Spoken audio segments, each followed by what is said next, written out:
लेकिन बेटियां कहीं तो कमजोर है। कभी तो नारी का सम्मान समारोह है, नारी का सम्मान कहाँ? जहाँ कमजोर होता है तो उसको प्रोत्साहित कर रहे हैं हम लोग कि नहीं, एप्रिशिएट कर रहे हैं। तो हमारी अपाला गांधी जैसी विषी नारियां थी, जो विद्योत्मा जैसे शास्त्रार्थ करने वाली महिलाएं थी, वो सारी महिलाएं की जो शक्ति थी, आज उसकी आवश्यकता है। आज काउंसलिंग की आवश्यकता है, आज समाज में बढ़ाने की बताने की आवश्यकता है, और सरकार तो पूरी मदद कर रही है। अभी हम नारी शरणालय में गए, 450 लड़कियां, इतनी अच्छी सुंदर लड़कियां, टीनेजर्स लड़कियां प्रेम प्रसंग में फंस कर वहां पड़ी हैं। पूछा नहीं बेटियों तुम क्या करोगी? तो कह रही है कि कुछ नहीं करेंगे, वो जेल से निकल आएंगे तो शादी कर लेंगे।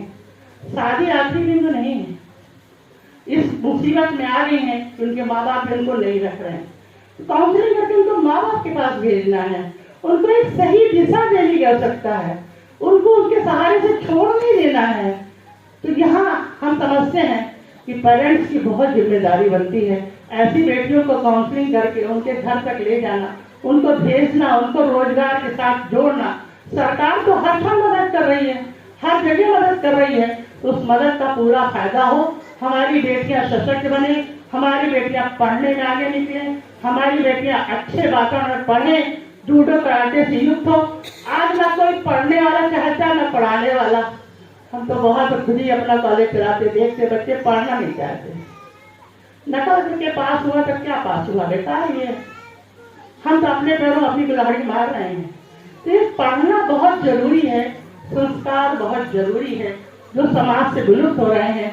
जब हम इस कार्यक्रम को कर रहे हैं तो इसे जन आंदोलन बनाएं, भले थोड़े ही लोग क्यों ना है, लेकिन जब कहीं भी कोई बात पड़े तो अपनी बात का डट कर मुकाबला करें, अपनी बात को स्ट्रॉन्ग विल पावर के साथ कहें, कहीं भी कमजोर ना पड़े।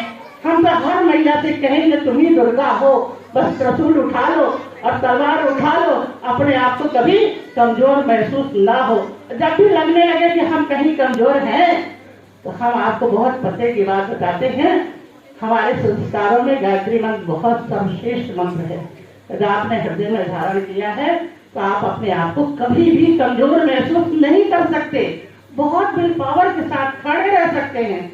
हमने तो इसको महसूस किया है, 9 साल की उम्र से जब तक गायत्री मंत्र महसूस किया है। गायत्री के साथ जीने में कहीं आपको कमजोरी महसूस ही नहीं होगी, सबके साथ अपनी बात हमेशा रख पाएंगे, कभी भी डरने की जरूरत नहीं है। और देखिए जब हम किसी लालच में नहीं है तो किस बात का डरना। तो ऐसा समाज बने जो हमारा पहले था। हमारी सरकार भी चाहती है राम राज की परिकल्पना को।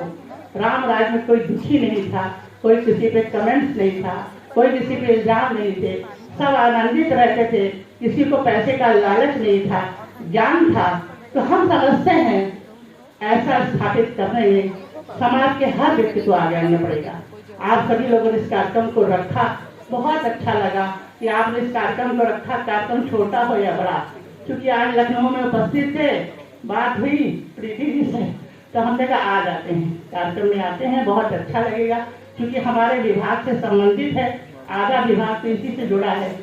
तो हमारी महिलाएं, हमारी बेटियां सुरक्षित हैं, किस तरह से सशक्त बने, इसकी पूरी तरह से हम सभी की जिम्मेदारी है। बाकी बहुत कुछ नहीं कहना, हमारे माननीय मंत्री जी आगे हैं, अपनी बात को रखेंगे। इसी के साथ अपनी वाणी को विराम देते हैं। जय हिंद, जय भारत।